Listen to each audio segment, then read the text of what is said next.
Hi, I'm Dr. Birnbaum, and let's dive right into this. On my prior post, I discussed with you how I could transform you into a neurologist in only 7 posts. So let's start exploring the connection between strokes, weakness, and rheumatic diseases.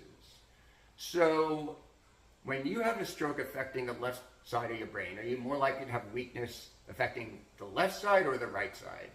And the answer is strokes affecting the left side of the brain are more likely to cause right-sided weakness. Now, you can have strokes which are less commonly affecting the bottom part of the brain. You can have strokes sometimes that are not associated with weakness.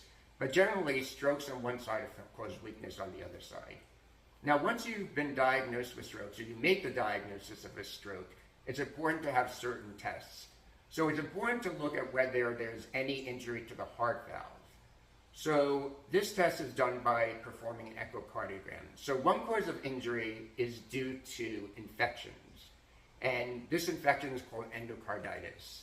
In endocarditis, the infectious debris can travel through the bloodstream into the brain blood vessels and cause strokes.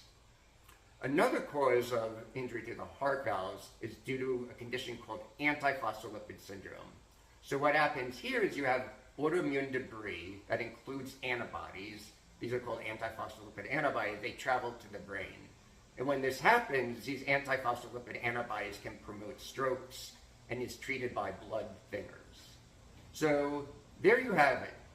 You have part 1 of transforming you into a neurologist.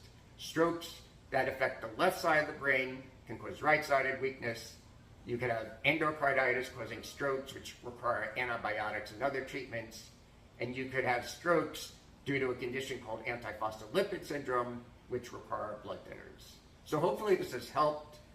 Stay tuned for part 2, in which I'm going to discuss the connection between weakness and spinal cord injury. Thank you.